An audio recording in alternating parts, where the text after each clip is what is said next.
saygıyla selamlıyorum. Hale Zoneme Sebeno adlı panelimize hoş geldiniz diyorum.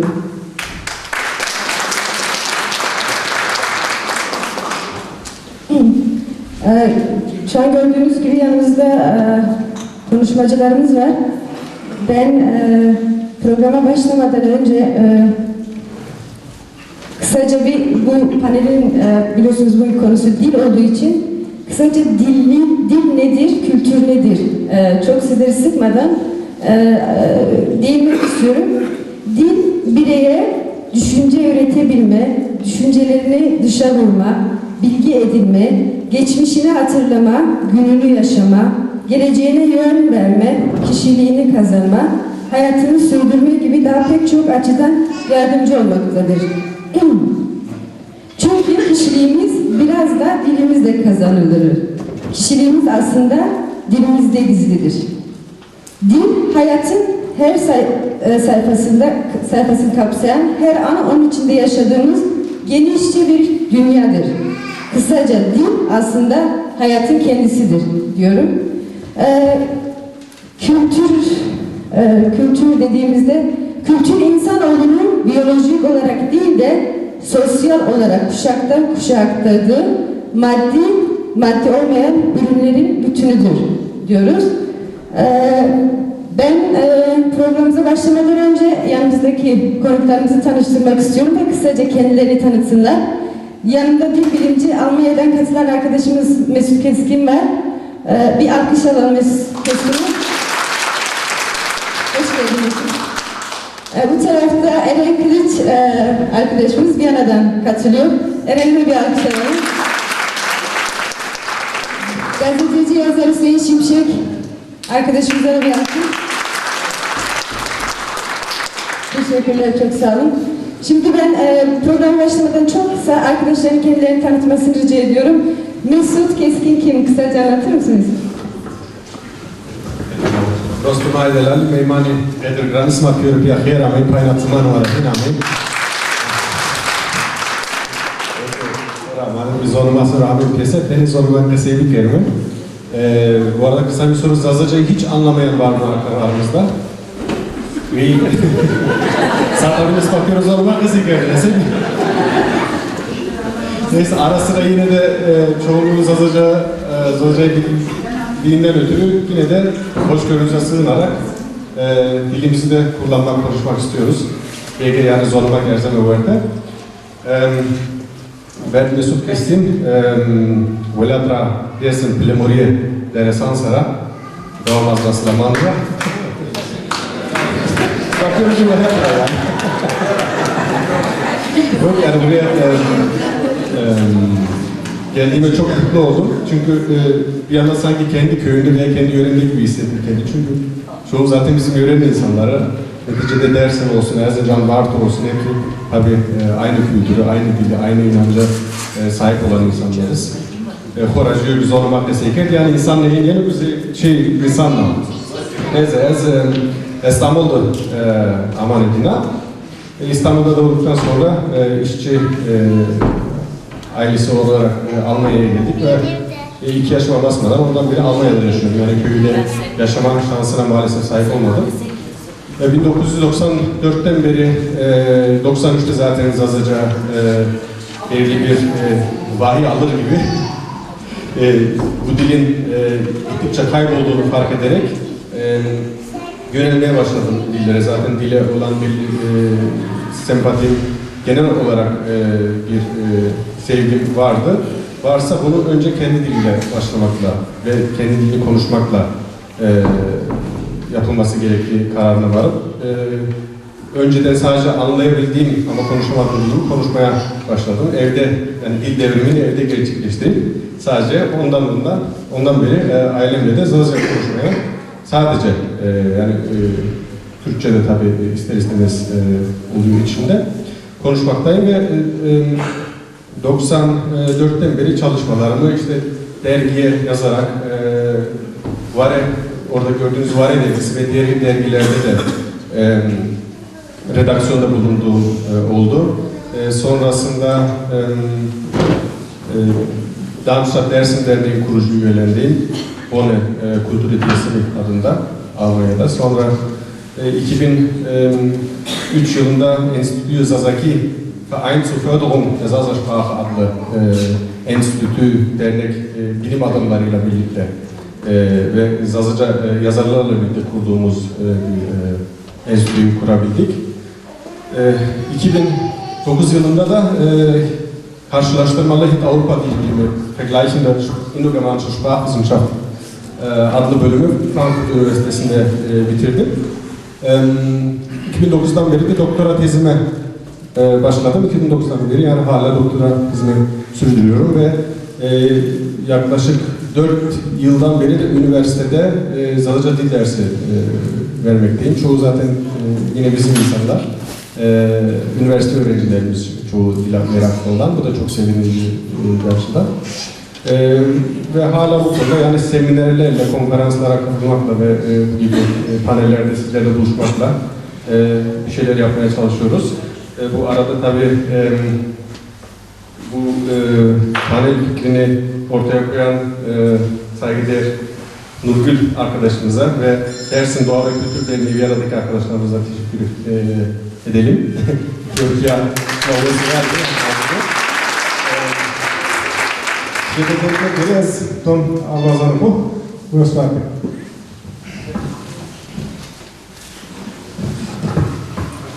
Vanto Pilaira. Yazma bu tukhira me namı kerem renkliç. Mesnat tabi zaten normalde zorunda ezgisi marten tekrar saklıyor bazı kasayı. Ben renkliç 94'ten beri Avusturya'dayım, Viyana'dayım.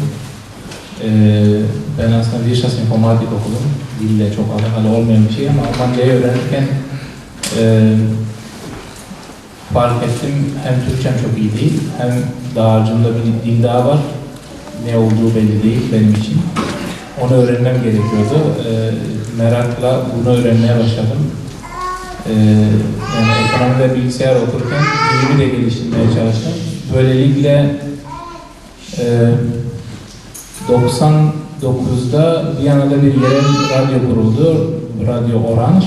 Bu Radyo Orange altında biz yaklaşık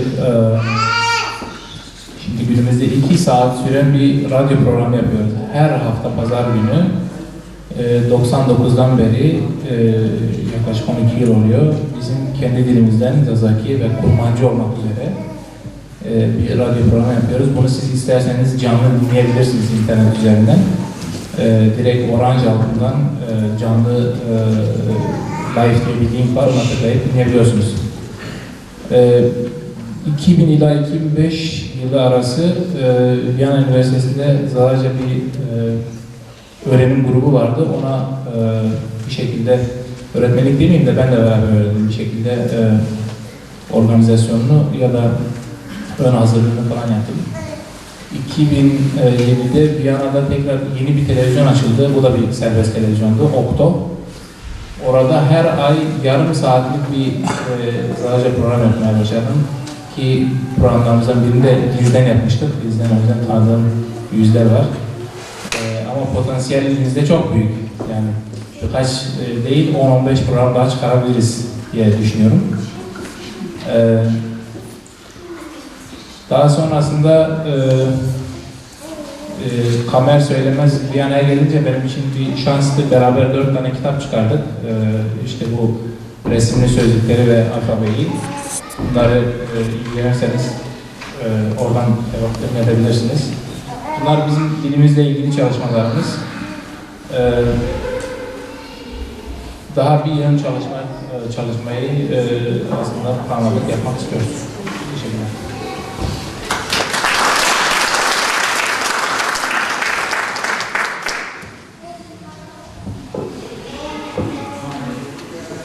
Mare jutena heum men vi betonete. Heum de vrane fiste pra. Sareleu dest paçke. Sar reishi amay, sar devrane seri. Sar rei renge bu eşt gibi. Sılahu sarrey fişte lavori. Sarrey makeusar nedi. Tesan menne anladı sarrey. Sebereke maro serbi kapan niyamen ordeni. Fayda var galiba. Tercan'da doğdum. İstanbul'da büyüdüm. 86'dan beri profesyonel olarak gazetecilik yapıyorum. Yazarlık faaliyetim var. Bugüne kadar 10 tane kitabım yayınlandı. 4 tanesi roman, 2 şiir. Şiirlerden biri Almanca'ya da çevrildi. 2 tane de araştırma kitabım var. Gazetecilik faaliyetimi yürütürken birçok davaya maruz kaldım. Bunlardan birçoğundan beraat ettiysem de 89'da bir tanesinden hapis cezası almak üzereyken ailem Avusturya'da yaşadığı için buraya geldim. Ardından da 1 yıl hapis, 110 milyon para cezası geldi. Yani paçayı zor kurtardım diye düşünebilirsiniz. İkinci kez hapishaneye girmek bana doğru gelmedi. Bir de tabii o güne kadar çalıştığımız bütün gazeteleri sürekli kapattılar, yasakladılar. Biraz demoralize de edilmiştik doğrusu. Yurt dışına çıkmak diye bir fikrim hiçbir zaman olmamıştı ama çok kısa bir sürede bu karar verip buraya gelmek zorunda kaldım. Son 3 yıldır yavaş yavaş Türkiye'ye gidip gelebiliyorum ama biliyorsunuz siz de gelen gitmiyor pek. Biz de kaldık buralarda. Ve geldikten hemen 6 ay sonra Almanca dilim olmadığı için benim meslekte dille yapılıyor. Viyana merkezde hemen bir gazete çıkarmaya başladık orada bir arkadaşlar. Öneri gazetesi çoğunuz bilirsiniz. Artık 12. yılını geride bıraktı. Bir 10 yıl öneri gazetesini çıkardık. Avusturya Alevi Federasyonu'na Canlar diye bir dergi çıkardık 2 yıl. 20'ye yakın sayısı çıktı. 2001-2002 yılları arasında Avrupa çapında çıkan Özgür Politika Gazetesi'nde kültür sanat sayfalarında köşe yazardı. Viyana Postası diye İntegrasyon Fonu'nun bir dergisi vardı. 3 yıl onun işlerini üstlendim. Yani anlayacağınız burada da gazetecilik faaliyeti sürdü. 2007'den beri de görsel medya alanında çalışmalar yürütüyorum. Yol TV'den biliyorsunuz. 2007'den beri 5 ay arayı saymazsak sürekli program yapıyorum. O arada 2 tane belgesel yaptık. Bir tanesi Avusturya'da Aleviler kurulduğu 10 bölüm sürdü. Aşağı yukarı tüm eyaletlerdeki derneklerimizi tanıttık. Bu derneği de ilk kuruluş dönemine rast gelmiştik. Kuruluş toplantısı itibariyle tanıttık. Tuzla, daha doğrusu Tercan Tuzla Çay Alevilerinde 28 bölümlük bir dokümantasyon yayınlandı. Yolculukta onu da çoğunuz izlemişsinizdir.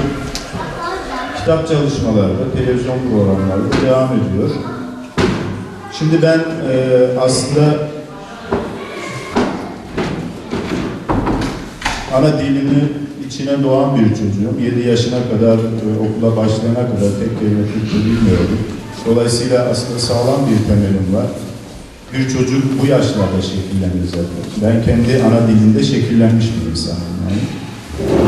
Fakat İstanbul'dan sonra koptuk yavaş yavaş bunlardan.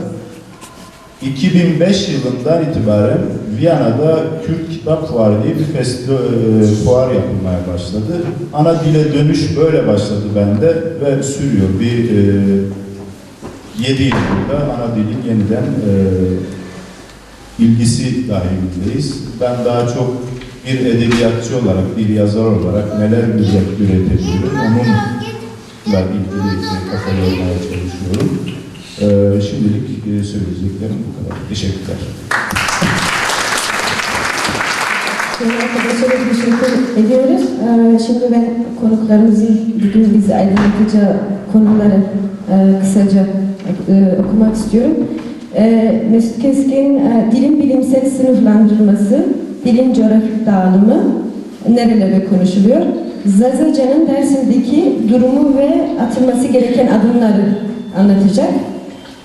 Hüseyin Şimşek arkadaşımız ana dillerin öğretilmesi ile eğitime girmesi arasında nasıl bir bağ ve fark var?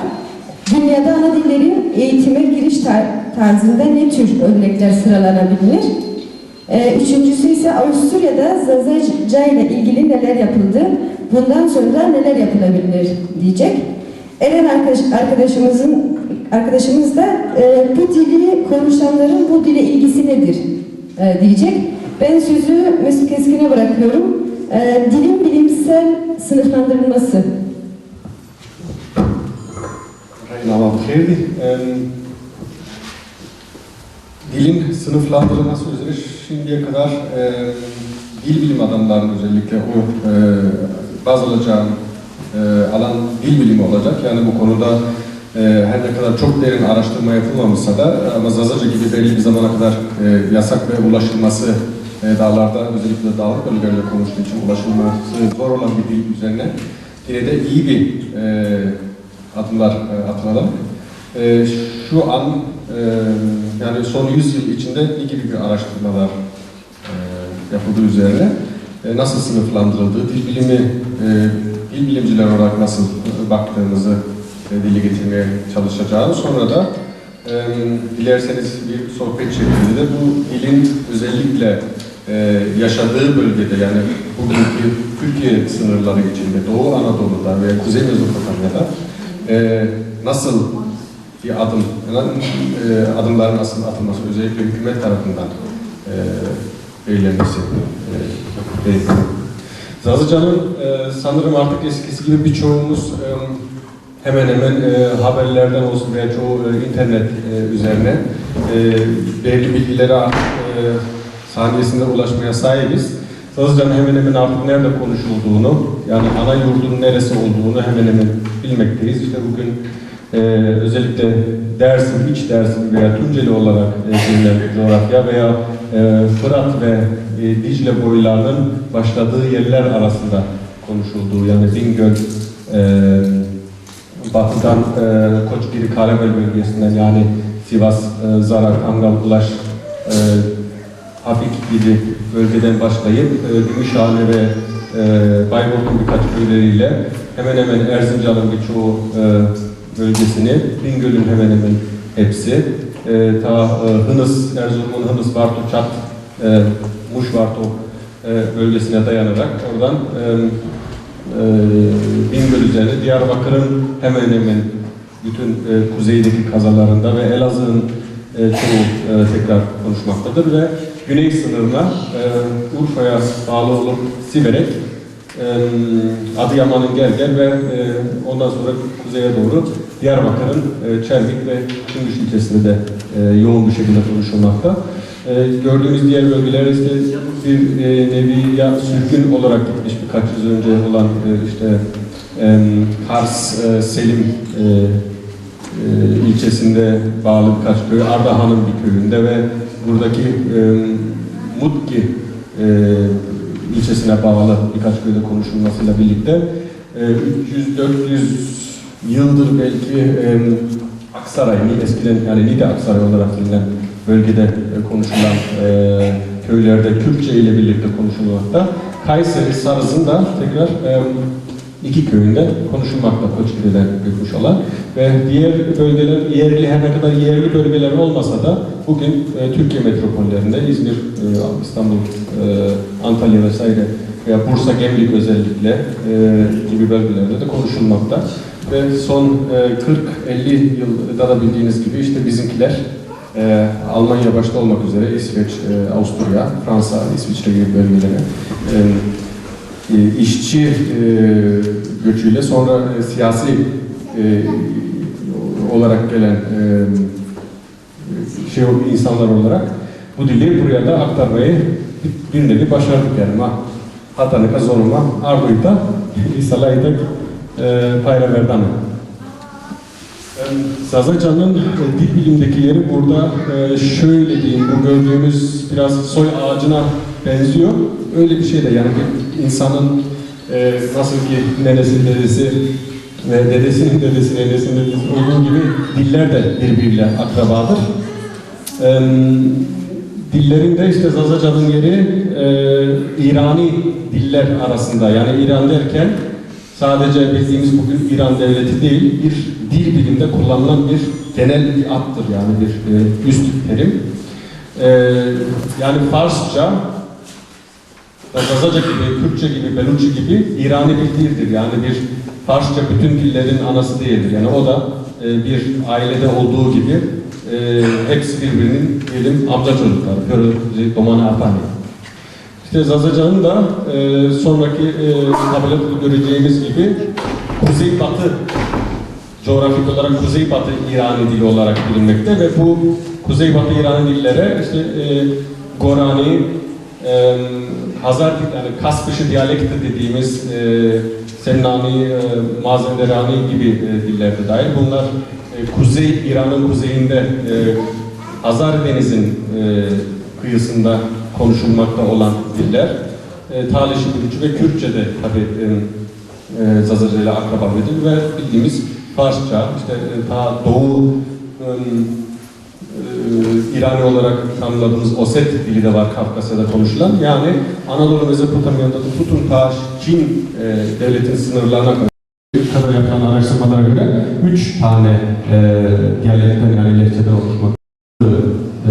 Bingöl özellikle işte Palo ve Diyarbakır'ın bir kısmı Şafi Zazaların konuştuğu merkez Zazacası olarak tanımlayabildiğimiz lehçe ve Güney Zazacası dediğimiz Siverek, Gerger, Çüngüş, Çermik gibi bölgelerde konuşulan Hanefi Zazalar konuşmakta ve buna demin bahsettiğimiz Aksaray'daki Zazalar da dahil, yani onlar da Hanefi inancına sahip.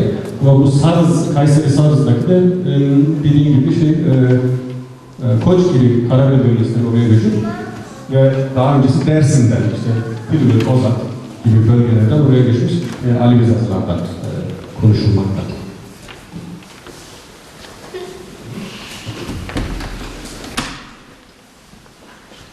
Şimdiye kadar Zazaca üzerine ne gibi araştırmalar yapıldı? İlk araştırma 1858 yılında Peter Lesch tarafından yapılan çalışmayı 1932 yılında Karl Hadank tarafınca, çünkü Oskaman erken ölümünden ötürü Karl Hadank tarafından gramer çalışması ve analiz ile 32'de Leipzig'te çıkan olan Mut'at ve Zaza Hauptsächlich aus Siberek und Frau kitabı çıkmıştır.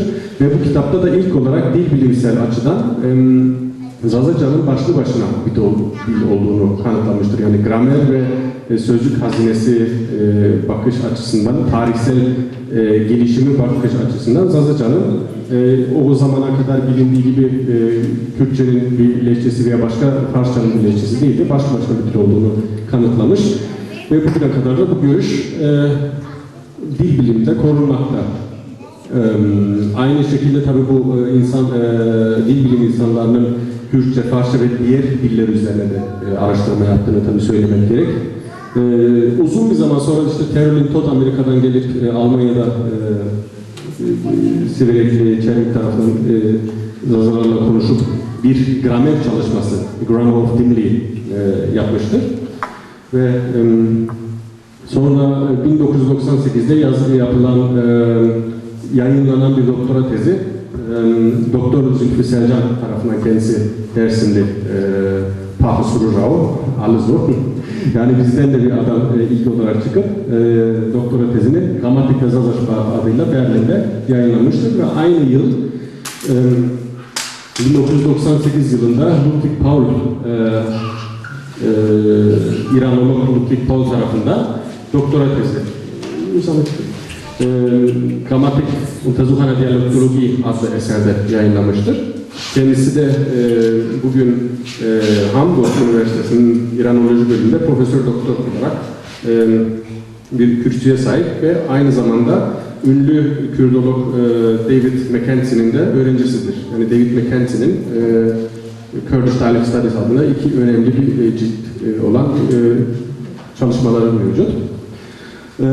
Sonra 1999 yılında Suvar Temizbaş adlı bir arkadaşımız, kendisi Siverekli bir bayan olarak dil bilim öğrencisi, olarak master tezini Einflüsse des Deutschen auf die Dimli-Sprache, yani Almanca dilinin genç olarak, genç nesil olarak Zazaca'ya olan, genç nesillerin konuştuğu Zazaca'ya olan etkisini üzerine durmakta. Yani iki dillilik olayı. Sonra yine tekrar Devşinli bir arkadaşımız İlyas Aslan Köln Üniversitesi'nde genel dil bilimde çıkardığı Partikeln in Zazaki 2007 yılındaki eseri master tezi olarak yayınlanmıştır. Naçizane ben 2008 yılında master tezimin, bitirme tezimin Zazaca'nın diyalektal yani şivesel yapısı üzerine, o gördüğünüz harita da benim tezimden bir alıntıydı. Ve farklı, yani ne kadar kitap da olmasa önemli olan makaleler de yayınlanmıştır. Buna işte özellikle Asatriyan, Mackenzie, Uwe Blesing, özellikle benim profesör olan Jost Gippert'in araştırmaları, Sandonato ve Jacobson'un da alfabe çalışmalarını unutmamak lazım. Joyce Blount'un da makalesi. Şimdi insan alama hata ne kadar nüfus eker, yani zor var. Seni kitap verir, seni dergi piyasa olarak verir, Yunus Eröğren'in dermeteni. Zazaların kendi eserleri olarak elimizde yeterince bilgi bulunmamakla birlikte 1798 ile 1831 arası yıllarında Sultan Efendi adında birinin çıkardığı ama Diyarbakır'da çıkardığı Zazaca olarak Aleviliği anlatan bir metin var ama o metin henüz tam elimize ulaşmadı, sadece kopya şeklinde bir makaleden edindik. Ama kitap olarak basına Ahmet Hasi, Diyarbakırlı Lice'nin köyüne doğumlu olan Ahmet Hasi'nin peygamberin doğuşu olarak yazdığı Zazaca Mevlid 1899 yılında yayınlanmış. Bu Osman Efendi Babıcı'nın 1906'da yayınlanmıştı da o da baskıyla işte hapisle ceza netice almıştır. Onun için Avrupa'da o dile verilen yani dili üzerine araştırma yapma imkanından yararlanıp 80'li yılların ortasından sonra özellikle İsveç'te başta olmak üzere Almanya, işte sonra Fransa gibi ülkelerde ve sonradan 90'lı yıllarda gittikçe çoğalmakta olan işte Avusturya ile birlikte 90'lı yıllardan sonra da Türkiye'de belli bir dönem sonra o yasağın gevşetilmesi tam olarak kaldırılmadıysa da İstanbul özellikle başta olmak üzere orada da yayın evleri kurulup Zazaca yayınlar yapılmaya devam edilmiştir. Bu alanda tabii benim saydığım şimdiye kadar dil bilimsel eserlerdi. Yani dil bilimsel üniversite ya da belirli bir denetimden geçen kitaplardı. Bitirme tezleri yani doktora veya master tezleriydi ama onun dışında kendi insanımızın da çıkardığı dil bilgisi kitapları, sözlükler, imla, ders müfredatı ve internet siteleri de var. Bunlar da tabii çok değerli çalışmalar olduğunu belirtmek gerek. Ve şimdiye kadar 90'lı yıllardan önce çıkan Zazaca kitaplar ve dergiler kendi imkanlarıyla işte sağda solda farklı yayın evlerinden aracılığıyla çıkarılıyordu ama iki büyük yayın evi diyebileceğimiz yani kendi göreceli olarak büyük diyeceğimiz Vecihayşi Tiz yayınları ve Vate yayınları İstanbul'da 40 veya 50 her biri 30 ile 50 arası öyle diyeyim kitap çıkarmıştır. Ve bu yayın evlerinin dışında da tabii başka yayın evleri de hala Zazaca kitaplar tek tük çıkarmakta da. Sonra enstitü bahsettiğim Enstitü Zazaki ve diğer buna benzer enstitülerde kurulmaya başladı ve özellikle Dersim adına bir dernekleşme var. Bunun bildiğiniz gibi Dersim'de ilk Avrupa'da bilirsiniz Berlin, Köln gibi şehirlerde başlayıp sonra farklı işte Darmstadt, Dortmund ve diğer şehirlerde de Dersim adına dernekler kurulmaya başladı. Bu dernekler içinde de özellikle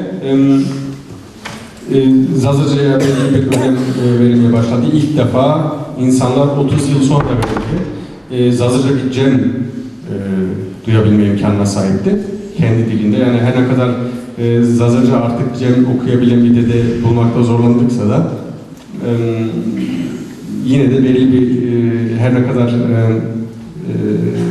köyde olduğu gibi, memlekette olduğu gibi olamadıysa da yani aynı düzey olmadıysa en azından insanlar kendi dilinde belli bir cem görebildi. Ve onun dışında artık İstanbul'da da geçen yıldan beri Zaza Dil ve Kültür Derneği olarak farklı yörelerden işte Dersim, Bartol, Bingöl, Diyarbakır, Siveri gibi sadece kültürel bazda yani herhangi bir partiye bir ideolojiye bağlı olmaksızın kültürel çalışma yapan Zazader adlı kurumumuzda vardır ve şu an 40 üzerine öğrencisi bulunmakta Zazaca Dil kursuna gelen ve farklı çalışmalarda da bulunmakta ve Diyarbakır'da da bildiğim kadarıyla adını tam olarak hatırlayamayacağım. Onunla birlikte derneğin adını şimdi tam olarak Zuankom Derneği, Zuankom Derneği de var. Ve dernek yani Avrupa'da da arkadaşlarımla ve benim de anlattığım gibi ve sonra üniversitelerde de yapılan dil kursları da sürdürülmekte. Dilin konumuna gelince arkadaşlar da üzerine duracak. Yani UNESCO'nun 2008'de yaptığı rapora göre 15 Türkiye'de konuşulan 10 tehlike altında olan yani ya kaybolma sınırına gelmiş ya da sakıncalı duruma sahip olan bir konuma sahip olduğunu UNESCO tarafından yapılan raporda açıklanmıştır. Bunu tabii zannedersem artık hepimiz bu neden bu konumda olduğu, dilin neden bu şekilde artık unutulmaya yüz tutulduğu hepimiz biliyoruz. Yani bu özellikle Alevi toplumunda Koçgiri 1938'deki soykırım ve ondan önce Osmanlı döneminde 400-500 yıl boyunca işte Sivas, Vartolu'nuz olmak üzere Erzincan, Dersim ve buradaki bütün Alevi insanlara yapılan baskı dilin belini kıramadı. Yani 38'den sonra da insanlar tekrar 10 yıl sonra köyüne dönüp dillerini, kültürlerini taviz vermeksizin tekrar kullandılar, aktardılar sonraki nesle ama birçoğunuz da şimdi demin bir iki arkadaşınız da Hüseyin arkadaşlar dediği gibi hepiniz belki 7 yaşına kadar bir tek kelime Türkçe bilmezken 7 yaşından sonra özellikle yatılı okula okumaya tabi tutulursanız dilinizi belki unutmuşsunuzlar. Yani asıl Türkiye'nin bu tevhid-i tevdirisat dediğimiz dilde, eğitimde tekleştirme, tek dil, tek bayrak, tek vatan, tek din anlayışıyla bu dile asıl darbe o zaman vurulmaya başladı. Yani hiçbir ülkede de resmi dil olarak statüye sahip değil. Zazaca'nın demin de gördüğünüz gibi misak-ı milli dediğimiz Türkiye devleti sınırları arasında konuşulması bir nevi bir dezavantaj. Yani bu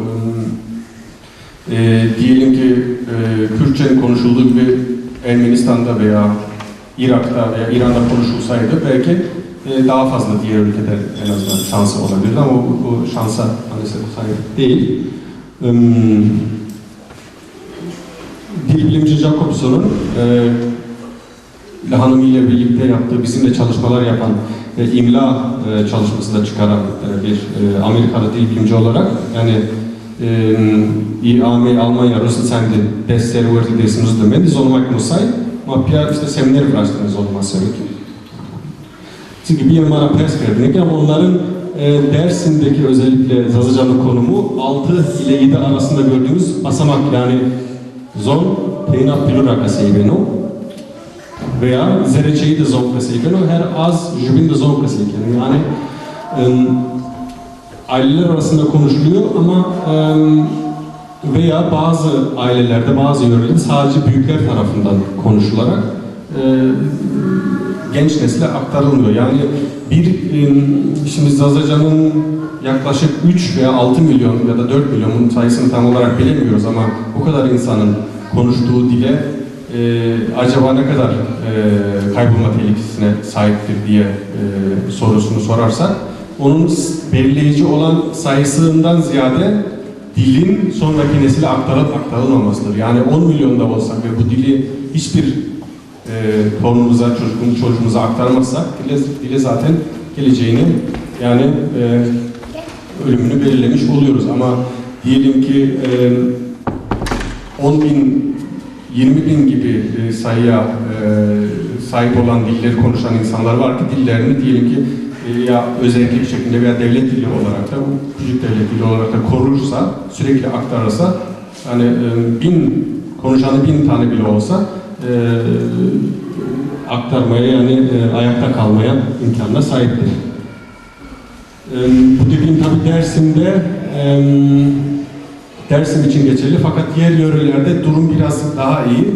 Dersim derken Erzincan'da ayrı tutmuyorum ama Vartobunuz'da belki daha fazla Zazaca konuşan çocuklara rastlayabilirsiniz. Çünkü hepinizin de bildiği gibi eğer şimdi bir işte Zazaca konuşan çocuğu gördüğümüzde sevinçle birlikte bir şaşkınlık da yaşamayın. Ha lag, načelik zorlamak kesinlikle. Halbuki yani bize artık yabancı bir durum olarak karşı karşıyayız. Ama işte diyelim Varto ve özellikle Sünni Zazalar'da, yani Bingöl, Elazığ, Diyarbakır'a gittiğimizde hala oranın köylerinde ve hatta Siverek gibi şehirlerde de küçük çocukların da 7'den 70'e kadar Zazaca konuştuğunu en azından görebiliriz. Bunun da tabii nedenleri var. Anadolu'nun hem inanç olarak hem ana dili Türkçe olmayan olarak çift baskıya maruz kaldıklarını, korkutulduklarını ve bu korkuyu hala Avrupa'ya gelirken burada devletin baskısının kalkmasına rağmen hala o korkuyu sürdürüp işte çocuğumuz Türkçe öğrensin, Zazaca'yı ne yapsın, işte zorlamasına ayrılır. Hiçbir heyecanlı bu bezo anlayışıyla ve belki tekrar ülkeye geri dönme planıyla o eğitim sisteminin ve o dile uygulanan faşizan politikadan ötürü hala da o korkuyu taşıyıp burada Avrupa'da da sürdürmüştür.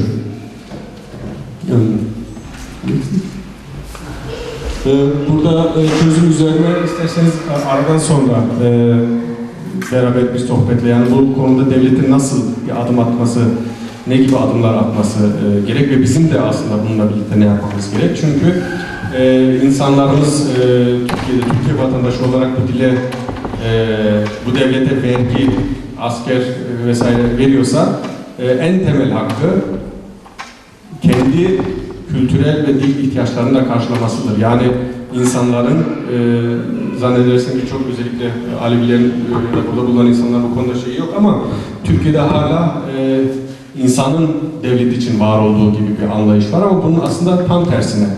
Devlet olmazsa, insanlar olmasa, vergi verilmezse zaten devlet olmaz ama devletin insanlar için var olması gerektiğini. Yani dil, bu dili modern çağda da aktarabilmek, yaşatabilmek için Türkçe gibi, yani egemen dil nasıl bir hakka sahipse Zazaca'nın da o gibi haklara sahip olmasının şart olduğu aslında kaçınılmaz. Yani buna sadece birkaç kanallarda sonra Eren arkadaş da diyecek. Yani bu devlet kanalıyla da birlikte diğer kanallarda da sadece haftada birkaç saat vermekle de yeterli bir çözüm değil. Sadece televizyonda yayınlaması da yeterince bir çözüm değil. Bugün güncel yaşamınızda her şeyin, yani hangi dilde karşılaşıyorsanız, işte levhalardan tutun, işte kullandığınız cep telefonlarından tutun, kanun kitaplarından tutun veya diyelim çocuk oyunlarının her şeyinin Almanca, Türkçe olması normalse Zazaca'nın olması aslında normal olması gerek. Yani bir yan dil veya işte bir yarım dil olarak görme şeyine kurtulmamız lazım bu kalıptan çıkıp.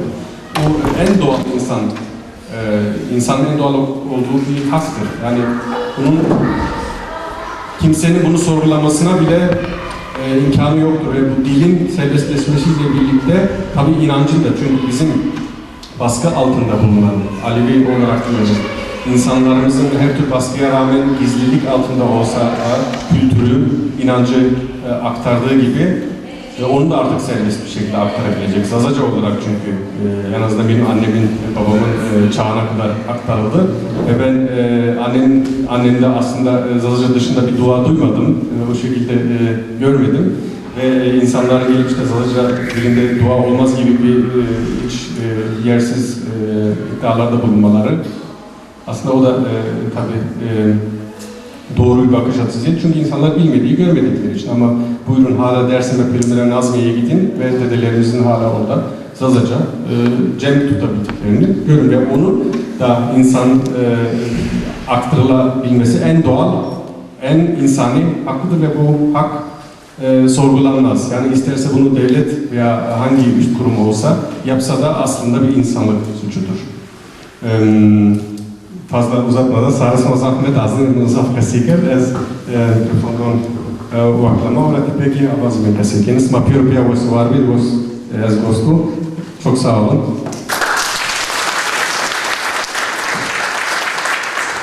Mesut Kesin'e çok teşekkür ediyoruz. Şimdi şöyle bir şey, ana dilimiz can çekişiyor diyoruz. Ben de öncelikle Dersim Derneği'nin böyle bir etkinlik düzenlemesinden dolayı öncelikle Dersim Derneği'ne, burada bu işin organizasyonunda yardımcı olan bir arkadaşa ve burada bulunan Biz Alevi Kültür Birliği Derneği Başkanı Yöneticileri ve üyelerine de teşekkür ediyorum. Herhalde onlar burada bir mekan olmasaydı biz de bu salonu bugün tanıyor olmayacaktık. Dolayısıyla birbirini tamamlayan çalışmalar içinde olan kurumlarız. Ortak dertlerimiz, sorunlarımız var. Dolayısıyla ortak çabalar içinde olmamız çok doğal ve normal, gerekli olan da bu. Hatta çok eksik, bunları arttırmak lazım. Bir Alevinin sadece Alevilik söz konusu olduğunda insanların karşısına çıkması bir eksikliği gösterir. Ya da bir solcunun, bir sosyalistin, bir demokratın sadece kendi potansiyelinin karşısına çıkması orada bir sorun olduğunu gösterir. Çünkü bizim bu hayattaki duruşumuz tek bir duruş değildir. Birçok kimliğimiz var, öne çıkan kimliğimiz var, üst üste binen kimliklerimiz var. Bu kimliklerin hepsine uygun bir şekilde hayatımızı sürdürmek zorundayız.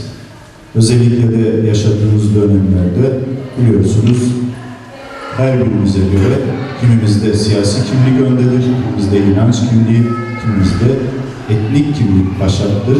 Ama sonuçta bunların hepsi aynı zamanda vardır. Hiçbiri diğerinin yerini tutmaz. Dolayısıyla hayatımızın akışı bu kimliklerimize uygun bir şekilde yürüyecektir. Şimdi daha ben Türkiye'deyken Demokrasi Gazetesi'nde son sayfanın aynı zamanda sorumlusuydum. Köşe yazıları da yazardım. O zamanlar elime Hasan Pulur diye bir vatandaşın Zazaca alfabesi diye bir kitapçığı geçti. O güne kadar hep Kurmancı ya da Kürtçenin Kuzey Lehçesi üzerine kitaplar vardı, alfabeler vardı, araştırmalar vardı ama Zazaca'yı yazılı olarak ben ilk kez o alfabede gördüm. Sanırım 97 ya da 96 yılı olacak. Çok buraya gelmeden kısa bir süre önceydi. O günden sonra ben dil üzerine yazılar yazmaya başladım. Yani 7-8 tane yazı yazdım çünkü özellikle de Kürtçenin serbest bırakılması, özgür bir dil haline gelmesiyle ilgili tartışmalar vardı. Okul boykotları vardı ya da başka şeyler vardı. Güncel gelişmelere bağlı olarak gündeme geliyordu. Orada mesela şeyin üzerinde durdum ben. Yani bütün tartışmalar daha yeni başladığı için işte biz de kurs verelim, bizim dilimizde kurslarda öğretilsin, bizim de dershanelerimiz olsun, yayın evlerimiz olsun, kitaplarımız, gazetelerimiz, dergilerimiz toplatılmasın, yasak olmasın bu dil. Çünkü bunları bile yapamıyoruz. Dolayısıyla bunlar talep ediliyor. Bunlar şimdi neyin kapsamına girer? Bunların hepsi bir dilin öğretilmesinin kapsamına girer. Bunu birey olarak tek başınıza da yapabilirsiniz, dernek olarak, bir kurum olarak da yapabilirsiniz, bir enstitü olarak da yapabilirsiniz. Ama sonuçta o dil sadece belli çerçevelerde öğretilme ve öğrenilme olanaklarına kavuşmuş oluyor. Kelimenin gerçek anlamda o dilin sahiplenilmesi, o dilin benzer diller gibi hak ve özgürlüklerine, olanaklarına kavuşması henüz söz konusu değildir öğretilmesi aşamasında. Şu anda Türkiye'de anayasaya göre bu dillerin hepsi hala yasak. Var olan anayasanın 42. maddesi Türkiye Cumhuriyeti Devleti'nin dili, resmi dili değil, dili Türkçedir der. Ve başka bir cümlesinde de şunu söyler: Türkçe dışındaki hiçbir dilde, İngilizce, Fransızca, Almanca hepsi serbest, Japonca'da, Çince'de her şeyi öğrenebilirsiniz ama o ülkede kullanılan bütün diller de eğitim, öğretim yasaktır. Böyle bir madde var. Yani şu anda anayasayla çelişen bir durum, fiili durum söz konusu Türkiye'de. Önümüzdeki anayasada bunu düzeltecekler mi göreceğiz ama Başbakanın açıklamaları AKP iktidarının bu konuda hiç de iyi niyetli olmadığını bize gösteriyor. Dolayısıyla söylemek istediğim şu, mesela o yazılardan bir tanesinin başlığı şuydu: kurs değil, eğitim hakkı istiyoruz ya da kurs değil, okul hakkı istiyoruz. Şimdi Türkiye'de arada bir bu hak ve özgürlüklerin verilmesini yanlış bulunan kesimler hep şey yaparlar. Kürtçeyi serbest bıraktık. Kaç tane kursunuz var? Kaç tane öğrenci geliyor öğrenmeye? Hadi açın dershaneleri, niye açmıyorsunuz falan diye böyle dalga geçmeye çalışırlar kendilerine göre. Ha onlar ne sanıyorlar? İşte verdik vereceğimizi, niye yapmıyorsunuz? Halbuki olması gereken bu değil. Mesut arkadaşın dikkat çektiği gibi sen o ülkenin vatandaşı olarak bütün görevlerini öbür dilleri ya da resmi dil sayılan Türkçeyi konuşanlar kadar yerine getiriyor musun? Getiriyorsun. Hiçbir eksiğin yediğin yok. Peki o dile yapılan yatırım senin diline yapılıyor mu? Yapılmıyor. Peki bunun gerekçesi var mı? Türkiye için var. İnsan Hakları Beyannamesi çerçevesinde ya da uluslararası, bunu da tırnak içinde söylüyorum çünkü herkes farklı bir anlam yüklüyor buna. Uluslararası bazda ele aldığımızda bu hakkaniyetli bir durum mu? Değil. Başka birçok ülkede bunu bulmanız mümkün değil. Onun örnekleri üzerinde duracağız. Dolayısıyla Türkiye gibi ülkelerde, sonra ona ayrıntılı değineceğim, Avusturya gibi ülkelerde de dillerin, resmi dil dışında kalan dillerin hak ve özgürlükleri o dillerin serbest olmasıyla sınırlı tutulamaz. Bu yarım bir özgürlüktür. Devletin, hükümetlerin, resmi kurumların, eğitim kurumlarının bütün dillere karşı bir sorumluluğu vardır. Sadece tespit edilmiş, resmi olarak nitelendirilmiş dile karşı değil, bütün dillere karşı sorumluluklar vardır. Dolayısıyla Türkiye'de sadece Kürtçe için değil, sadece Heya ez sekune poser lengeno perreno ze ju kemer salu semune poser erjino zonino poser heni sei heni warwai petelino es snaire nizon lesa huya tevte de ora ben bindi son ben bindi sone nameme şiyeme desu çeverecini de umreme desu çevero ver Ceru, ah be merevu, bütün tarihi de, kamcı la orta beredana, veya kamcı deme devranu, heni ez bu kodana. Ya. Rave bazen ismal baji kamcı kar hatana ka kerd müzik isma belki ser internet ilişkili takip ederken, uza çi akerde bir kora yani sobe, ya. Ja, Majip Helgivras, namoho www.sobe.at Mao desa rajida ki radon yani program radon razame heşti zonma heşti kurmacı. Sma program kan ita devineni ve sobe nokta atı eğer radyo dersim tekna nazade program butu ki yani hatta kama vrast mi uzadi şkine tekneni bostani kek isma vast her daim uzadır yani. 11-12 yıldır radyo dersimi yapıyoruz. Bir hafta Zalaca, bir hafta kurmancı. Daha önceleri Zalaca kurmancı karışık yapıyorduk fakat artık işten güçten vakit bulamaz olunca çok fazla insan kaynağı da olmayınca, yapan insanların kaynağı da olmayınca mecburen bir hafta Zalaca, bir hafta kurmancıya çevirmek zorunda kaldım. Bütün arşiv olmasa da bir kısmı buradadır. Hep yenilemeye çalışıyoruz. Bazen bir ayda bir yeniliyoruz çünkü vakit olmuyor bu tür şeylere. Ama yeniliyoruz yani dinleyebilirsiniz buradan istediğiniz zaman. Bir de 2007'den beri televizyon programı yapıyoruz orada. Bu yerel bir televizyon. Aslında eğer UPC yani UPC veya Cello'dan televizyonu olan varsa seyredebilirsiniz. Sanırım Avusturya çapında Okto'nun gösterilmesi lazım. Ben öyle biliyorum. Avusturya çapında seyredebiliyorsunuz. Eskiden programımızın ismi DEM'di. Fakat bir DEM TV var genel olarak. O DEM TV'den dolayı herkes karıştırmaya başladı. Biz mecburen ismimizi değiştirmek zorunda kaldık. Çünkü biz bir televizyon değiliz. Biz bir programız. Yani Okto'nun altında bir programız. Bu program ayda bir kez yapılıyor ve biz bu programı %99'lar yapıyoruz. Alt yazıda yazmaya çalışıyoruz anlamayanlar için. Korkunç, zor bir iş. Bizim bunu çekmemiz, kesmemiz, biçmemiz ve altına bir yazı yazmamız neredeyse 2-3 kişiyle bir haftayı alıyor ve bundan bu işlerin hepsi bütünü nasıl diyelim isteyerek yani para karşılığı değil, isteyerek yapıyor. Okay. Buradan da tekrar örneklerimizi görebiliriz.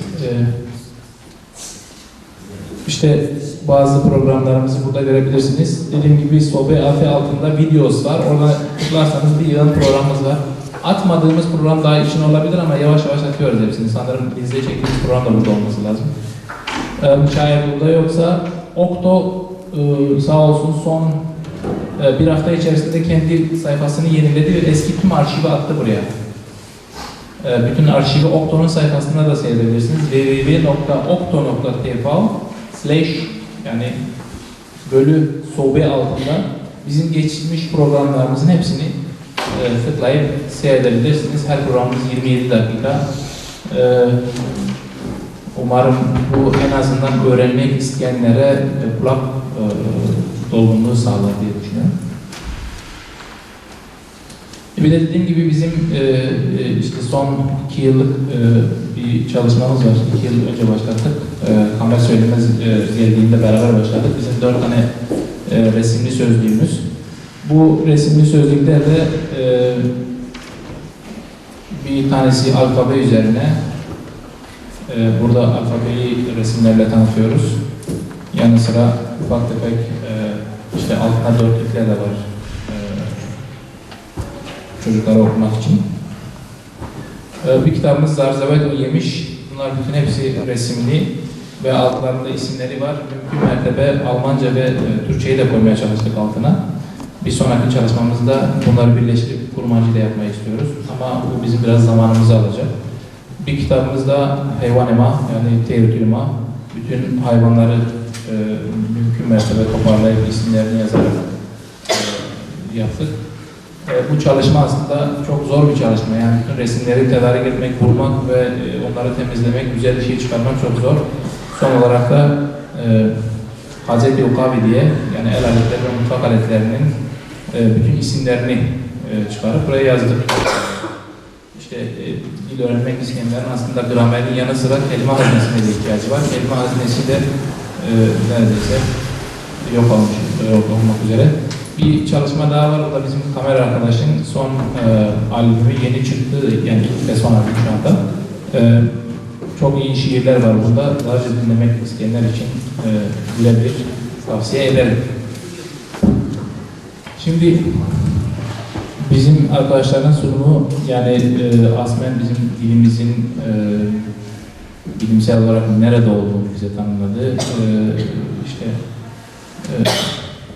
Hüseyin de bize daha çok dilimizin ya da dillerin ülkelerdeki durumuyla ilgili malumat verdi. Benim aslında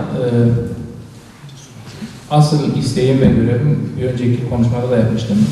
Ben biraz kendimize bakmak istiyorum. Yani ben biraz ne derler çuvaldız rolü oynamak istiyorum yani. Benim koçem yani. Şimdi biz ne yapıyoruz bu dil için? Ya da bizim gerçekten şu anda halimiz nedir? Bununla ilgili biraz konuşmak istiyorum. Siz biliyorsunuz dünyanın herhangi bir yerinde doğal bir afet olduğunda yani bunu işte en son Japonya'da biliyoruz. Biz o fotoğraflara baktığımızda içimiz parçalanıyordu. Çünkü oradan ölen insanlar bizim herhangi bir siyasi kaygımız gitmeden onların ölmemesini biliyorduk. Ya da ne bileyim İzmir'de deprem olduğunda aynı acıyı çektik. En yakın zamanımızda Van'da deprem oldu. Bütün bu acıyı içimizde hissettik. Çünkü insanlar var orada. Beton yığınlarının altında insanlar var. Bu insanları kurtarmak için de çaba sarf edilmediği zaman herkes sinirlendi. Hemen hemen her siyasi taraftan insanlar, siyasi kaygısı olmayan ama çeşitli görüşleri olan insanlar kızmaya başladılar. Niye bu insanları kurtarmıyorlar falan diye. Şimdi bizim de bir dilimiz var. Bu dil yani şu anda bir depremin altında, bir yangının içinde. Ve maalesef diyorum bizim içinde bulunduğumuz 3 tane lig var. Sol, Alevi ve Kürt. Şimdi biz bu Sol, Alevi ve Kürt bu dile nasıl yaklaşıyoruz? Bilinç düzeyimiz nedir? Bu dili nerede görüyoruz? Yangın var.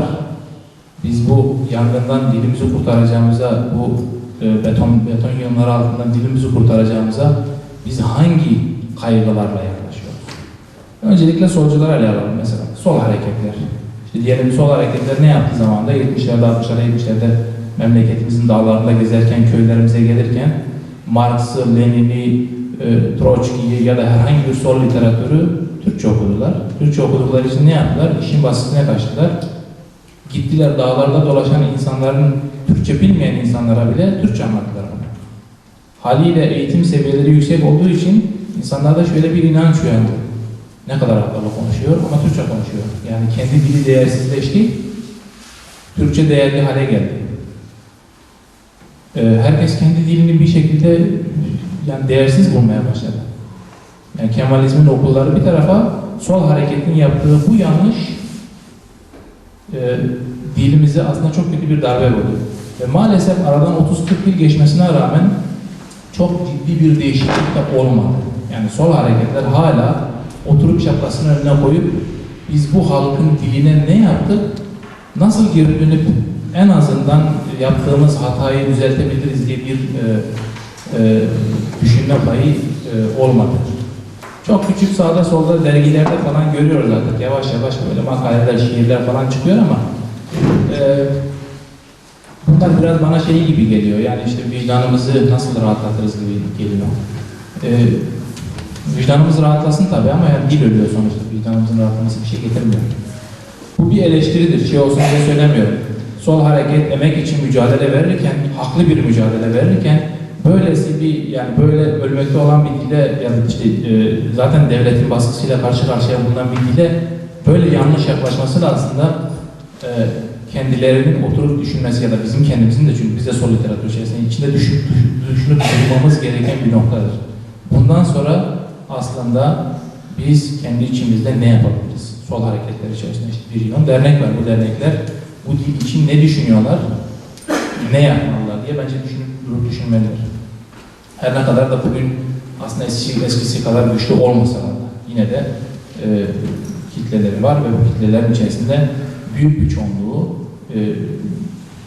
Dersimler ya da işte Zazaca'yı ana dili olarak bilen insanların büyük bir çoğunluğu ya da Kurmancı'yı ana dili olarak bilenler bu dernekler içerisinde, bu hareketler içerisinde hareket ediyorlar, gidip geliyorlar. Bu birinci durum. Şimdi ikincisi yeni bir trend olan, işte 80'lerden sonra yükselen Alevi hareketi. Bu da bir yeni trend. Bu trendde işte Avrupa'da da ciddi bir örgütlenme yaptı. Maalesef diyorum ama yapılan hiçbir cemaatte bizim dilimiz yok. Yok. Yani ben Viyana'da rastlanmadım. İnşallah siz burada yapıyorsunuz. Yani sizin de bir Alevi derneğiniz var. Ama cemaatlarınızda bizim dile yeri yok. Şöyle bir kaygınız var. Ya biz yaparsak Türkler ne der? İnanın bana Türkler hiçbir şey demiyor. Sizin oto asimilasyon öyle bir oturmuş ki sizde, siz kendiniz düşünüyorsunuz Türkler ne der diye ya da içimizdeki Türk Aleviler ne der diye. Ben zannetmiyorum Türk Alevilerin büyük bir çoğunluğu buna saygıyla yaklaşacaktır. Belki olur ya birkaç tanesi farklı yaklaşabilir ama genellemeyi yapamayız bunun için. Bizim kendimizden kaynaklanıyor bu. Biz kendi hiçbir duamızı öğrenmiyoruz. Kendi dualarımızla ilgili hiçbir bilgimiz yok. Sanki bizim duamızda hiçbir bilgi yok, yani hiç dua yokmuş gibi. Hatta bunu bazı pirlerimiz söylüyor. Bizim duamız yoktur falan diye. Benim otomatikman o pire saygım kalmıyor çünkü 2-3 bin yıllık bir dinin duası olmazsa korkunç bir felakettir bu, yani çok kötü bir şeydir. Ki ben bile bu halde bir sürü dua biliyorum. Şimdi işte buradan yola çıkarak bir şey söylemek istiyorum. Yani hareketler olarak. İşte geçenlerde bir Almanya'daydım. Gerçekten hatırı sayılır bir pir gelmişti şey için. Evlilik duası verecek. Türkçe yaptı, bitirdi. Hoş sohbet. Güzel de konuşuyor, güzel şeyler de anlatıyor. Bir cümle geçti. Biz bundan sonra insanların anlayacağı dilde dua yapmayı istiyoruz. Yani Arapça falan yapmıyoruz dediler. Bütün dualarımızı Türkçe standartlaştırıyoruz. Eyvallah. Yani Türkçe standartlaştırmak hoş bir şey. Ama eksik. Çünkü sadece Türkçe standartlaştırırsın ama kardeşim senin insanların büyük bir çoğunluğu, inananların büyük bir çoğunluğu Zalaca ve Kurmancı konuşuyor. Bunların dualarına ne oldu? Bunların dualarıyla ilgili bir çalışma var mı? Sordum, Piro var mı bir çalışma diye. Yok dedi. Nerelisin Piro dedim, Sivaslıyım diyor. Piro senin ana dilin Kurmancı. Evet dedi. Peki sen niye kendi ana diliyle ilgili herhangi bir çalışma yapmıyorsun? Bakıyor. Niye? Türkçe rahat değil. Türkçeyi konuşmak rahat diye. Artık rahatlamış herkes konuşuyor ya. Kendi dili unutulmuş. Muhabbet gerçekten çok güzeldi. İşte 12 imamlar yeni geçti. 12 imamlarla ilgili en ince detayına kadar her şeyi biliyor. Gerçekten güzel de biliyor yani, her şeyi anlattı orada. Ben dayanamadım, bir şey daha sordum. Dedim Piro, dedeni bilir miydin, tanır mıydın? Evet tanırım dedi. Dedenin dedesini bilir miydin dedim. Çok bilmezdim dedi. Dedim peki Piro, Kerbela olayları ne zaman olmuş? 600. Şimdi neredeyiz? 2000'li yıllardayız. Ne kadar fark var arada? 1400 yıl. Dedenin dedesi ne zaman yaşamıştı? Taş patlasın 50 yıl, 60 yıl önce ya da 100 yıl önce. Aradaki fark 1300 yıl. 1300 yıllık ayaklarımızın altındaki boşlukla nereye gideriz? Onu da siz düşünün. Bilmiyoruz çünkü. Ya da araştırmıyoruz. Hiçbir fikrimiz yok. Kendimizi inkar ediyoruz. Kendini yani inkar eden haramzadedir diye de söyleyen biri var değil mi? Hazreti Ali'dir. O zaman ne oluyor? Demek ki biz kendimizi inkar ederek tam tersini yapıyoruz inancımızı. Bundan dolayı da söylüyorum. Alevi hareketlerinin oturup düşünmesi gerekiyor. Bizim dilimiz ölüyor. Zonuma mreno. Ama şimdi onu nereden? Zonumadaki kurban geldi. Dua geldi. Zonumadaki insan o Hızır renk dolu. Yani bazen duyuyorum işte bazıları söylüyorlar, diyor ki biz şeyi öğreneceğiz. Fatiha'yı öğreneceğiz. Neden? Cenaze kaldırmamız lazım ya diyor. Ya senin deden ne zaman Fatiha'yla cenaze kaldırmıştı ki sen Fatiha'yla cenaze kaldırıyorsun? Allah'ını seversen. Senin deden kendi içinden gelen bir duayla belki birini kaldırıyordu ya da senin halkın kendi içinden gelen bir duayla, yazısı yoktu, çizgisi yoktu. Bilirdi onun hakkında bir şeyler, duasını ederdi. Ve bu dua en makbul duaydı. Şimdi siz başladınız, Fatiha'yı öğrenmeye kadar gittiniz. Yani bu çok kötü bir şey bence. Bununla ilgili oturup düşünmek lazım. Yani bize söylenen şeyler var, bunu çok abartmaya gerek yok. Bize yıllarca siz Türksünüz, Türkler Türk değil dediler. Ve benim dedem hala bunu savunur. Şimdi size diyorlar ki siz Müslümansınız, Müslümanlar Müslüman değil. İlginç. Yani nasıl olur ben anlamıyorum. Dünya üzerinde 1,5 milyar Müslüman var ve bu Müslümanların yaptığı şeyler var, belli şeyler. Ki bunların hiçbirisini hemen yapmıyor insan, bizimkiler yapmıyor. Her neyse, inanan inanır yani, Müslüman olduğunu söyleyenler Müslüman olsun, sorun yok bunda. Bundan dolayı tartışmaz kimse kimseyle. Ama araştırmak lazım. Kendini bilmek lazım diye düşünüyorum. kendimizi bileceğimiz yerde inanın bana önce bizim kendi ana dilimizdir. Ana dilimizi öğrenmeliyiz. Çünkü bizim dilimiz, yani sizin diliniz, sizin tarihinizdir. Sizin diliniz, sizin kültürünüzdür. Sizin diliniz, sizin sevincinizdir, acınızdır. O dil sizin inancınızdır. O dil sizin kendi özünüzdür. O dil kaybolduğu zaman sizin ayağınızın altındaki bu inanç, bu öz, bu kültür, bu tarih hepsi kayar gider. Sizin şu kaygınız olabilir. Biz Türk Alevileriyle daha güçlü dururuz. Elbette ki Türk Alevileriyle daha güçlü dururuz. Ya da Arap Alevileriyle beraber daha güçlü dururuz. Buna bir itirazımız yok ki zaten. Ama biz olduğumuz gibi gidersek güçlü dururuz. Beraber gidersek güçlü dururuz.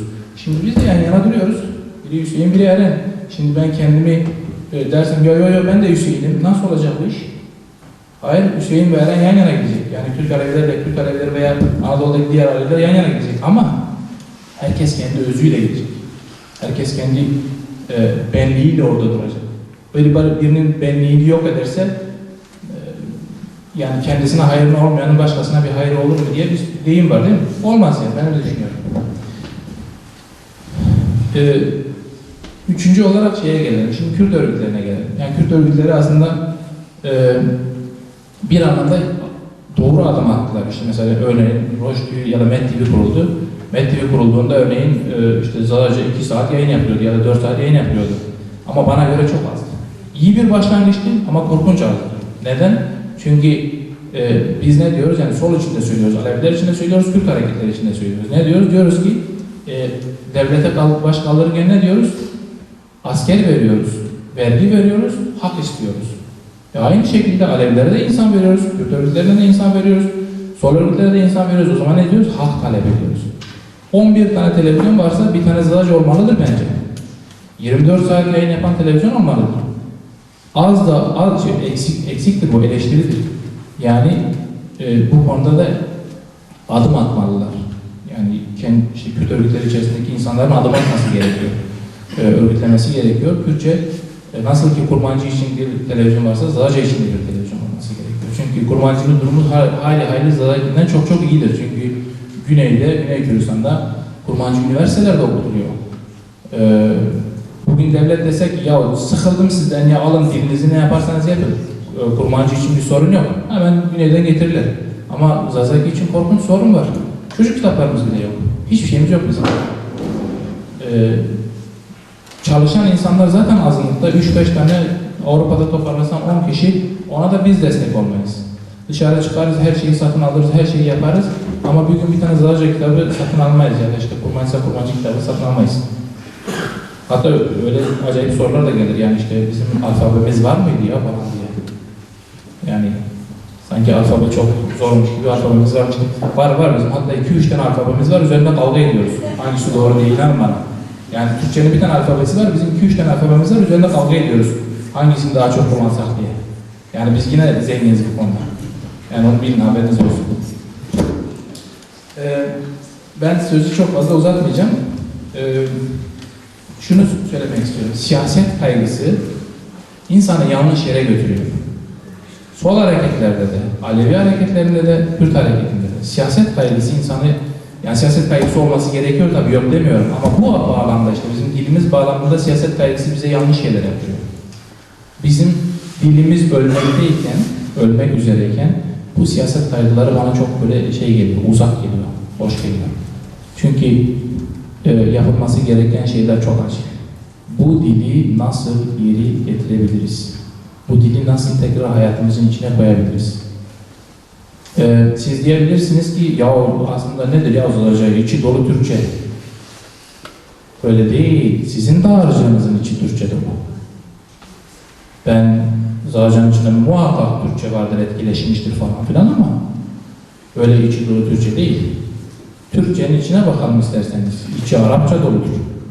Fransızca doludur. Persçe doludur. Kürtçe doludur. Zazaca doludur. Doludur içi. Size binlerce şey veririm yani. Örnek veririm toparlarsam bunları. Ama kimse diyor mu ki Türkçenin içi bu kadar doludur diye Türkçe gereksizdir. Hayır. 100 yıl içerisinde mükemmel kendisini geliştirdi. Kocaman bir dil oldu. Dünya edebiyatına girecek kadar şeyler çıkarmaya başladı. İşte romanlar çıkardı, şiirler çıkardı. bilimsel çalışmalar çıkardı. Koskocaman güzel bir dil oldu Türkçe. Değil mi? Bizim dilimiz de öyle. Bizim dilimizin hatta bir artısı var. Bizim dilimiz tabii bir dil. Yani önü de açık tabii dillerin. Yani kelime işte bizim dil bilimiyle ilgilenen mesela karşımızda var. Biz de birazcık uğraştığımız için biliyoruz. Kelime üretmek bazen o kadar rahat inanamazsınız yeni şeyler üretmek. Çünkü parçalayıp bölebiliyorsunuz, köklere indirebiliyorsunuz. Ve dil çok zengin. Korkunç zengin. Bizim beynimizde o dilin yeri çok fazla olmadığı için biz beynimizle tartıyoruz. Diyoruz ki bu dil aslında bu kadar. Değil. Korkunç zengin. Bilemediğimiz kadar hele doğal şeyler, doğal tanımlamalarda var ya ben daha şey görmedim. Başka dillerde bu kadar doğal tanımlama var mı? Gerçi belki vardı ama zamanla bu modern zaman bunları yok etti, öldürdü falan. Çok bize bu. Ben çok uzatmayacağım. İşte sizin sorularınız geldiğinde tekrar bunun üzerine umarım döner konuşuruz. Teşekkür ediyorum. Biz de Eren'e çok teşekkür ediyoruz. Şimdi şöyle bir 5 dakika sigara içmek isteyenler sigara. Bir soru sorabilir Ya da pauza vermeyelim. Söyler misiniz? Bir tek soru sorabilir Vermeyelim, tamam. Vermiyoruz o zaman. Eren kardeşimiz şimdi konuştuklarını netleşmiyordu. Burada Razaki dili konuşacaktı. Türkçe'de başladı, Türkçe'de bitirdi. Burada hepsi dersi değil mi? Dedeler cemlediği zaman içinde Türkler de var, Lazlar da var, Çerkezler de var alemde. Onun Türkçe'ye bağlanması doğal değil mi? Yok şimdi şöyle diyelim. Biz bir panel yaptık. Biz